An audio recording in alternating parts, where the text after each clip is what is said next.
Assalamualaikum warahmatullahi wabarakatuh. Perkenalkan, nama saya Indah Safitri dengan program studi Desain Komunikasi Visual dari Universitas Negeri Makassar dengan NIM 2208065010010. Di sini saya akan membawakan materi terkait pengantar sejarah desain grafis. Pengantar sejarah desain grafis merupakan langkah awal untuk memahami bagaimana bidang ini telah berkembang dari masa ke masa. Ini membantu kita untuk mengidentifikasi perubahan, perkembangan, serta dampak yang telah terjadi dalam desain grafis. Desain grafis memiliki akar yang dalam sejarah manusia. Manusia prasejarah menggunakan seni di dinding goa, simbol-simbol dan ilustrasi untuk berkomunikasi dan merekam peristiwa. Ini bisa dianggap sebagai awal dari sejarah desain grafis. Kemajuan terbesar dalam sejarah desain grafis datang dengan ditemukannya percetakan pada abad ke-15. Johannes Gutenberg menciptakan mesin cetak yang memungkinkan reproduksi massal teks dan gambar. Ini memungkinkan penyebaran ide dan desain dengan cepat. Sejarah desain grafis adalah kisah evolusi dari penggunaan gambar dan tipografi untuk komunikasi. Ini berkaitan erat dengan perkembangan teknologi dan perubahan budaya dalam sejarah manusia. Desain grafis adalah alat terpenting dalam komunikasi visual dan terus beradaptasi dengan perubahan zaman. Nah, itulah tadi materi terkait sejarah desain grafis. Di sini saya akan memaparkan materi terkait asal-usul aksara. Aksara merupakan sistem penulisan atau huruf-huruf yang digunakan dalam suatu bahasa untuk mempresentasikan bunyi atau suara bahasa tertentu. Asal-usul aksara berbeda-beda di seluruh dunia, tergantung pada budaya, sejarah, dan bahasa yang terlibat. Pertama, aksara Mesir kuno. Aksara Mesir kuno atau yang biasa dikenal sebagai hierografi Mesir merupakan salah satu sistem penulisan tertua di dunia. Mereka muncul sekitar 3200 sebelum Masehi. Selanjutnya yang kedua ada aksara Mesopotamia. Aksara Mesopotamia seperti cuneiform merupakan salah satu sistem penulisan tertua yang diketahui. Muncul sekitar 3500 sebelum Masehi di wilayah Mesopotamia yang sekarang dikenal sebagai Irak. Aksara ini lambat laun digantikan oleh alfabet. Selanjutnya yang ketiga ada aksara Tiongkok.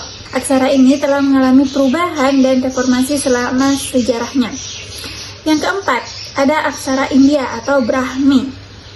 Aksara Brahmi adalah sistem penulisan yang muncul di India sekitar abad ke-3 sebelum Masehi dan dianggap sebagai nenek moyang banyak aksara di Asia Selatan.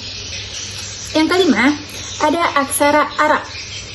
Aksara Arab berasal dari Semit kuno dan berkembang di wilayah Arab pada abad ke-4 atau ke-5 Masehi.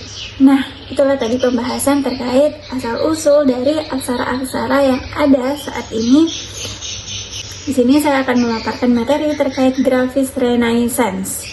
Grafik Renaissance merujuk pada seni cetak yang dikembangkan selama periode Renaissance di Eropa, khususnya di Italia, pada abad ke-15 hingga awal abad ke-16. Perkembangan teknik cetak seperti graph dan woodcut membuka pintu bagi penciptaan karya seni grafis yang luar biasa selama periode ini. Puncak perkembangan seni grafik Renaissance terjadi pada abad ke-15 di Italia, khususnya di Florence, di mana seniman seperti Masaccio dan Filippo Brunelleschi memainkan peran penting dalam perkembangan teknik perspektif yang sangat mendalam.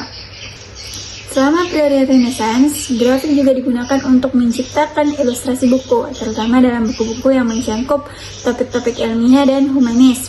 Grafik Renaissance memiliki dampak besar pada perkembangan seni visual di Eropa dan membantu dalam penyebaran gagasan dan budaya selama periode tersebut. Seni cetak ini digunakan menjadi cikal bakal untuk perkembangan seni cetak yang lebih modern di masa mendatang. Nah, itulah tadi materi terkait Renaissance.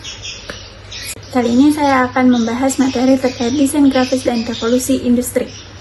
Desain grafis adalah seni dan praktik membuat visual dan elemen grafis dengan menggunakan teknik komunikasi visual untuk menyampaikan pesan, informasi, dan konsep kepada khalayak secara efektif. Desain grafis memiliki akar sejarah yang panjang dan perkembangannya telah terkait erat dengan revolusi industri. Sebelum revolusi industri, seni visual dan ilustrasi manual adalah bentuk utama komunikasi grafis. Naskah yang indah, kaligrafi, dan ilustrasi tangan merupakan elemen-elemen desain grafis awal. Meskipun buku dan dokumen grafis telah ada sejak zaman kuno, perkembangan teknik cetak pertama yang signifikan adalah perkembangan cetakan kayu, woodcut, di Tiongkok sekitar abad ke-9 dan kemudian di Eropa. Revolusi industri yang dimulai pada abad ke-18 di Inggris mengubah masyarakat dan ekonomi secara fundamental dengan pengenalan teknologi baru dan produksi massal. Ini memiliki dampak besar pada perkembangan desain grafis. Selanjutnya, abad ke-20 dan era digital. Pada abad ke-20, perkembangan teknologi komunikasi dan internet membawa desain grafis ke era digital.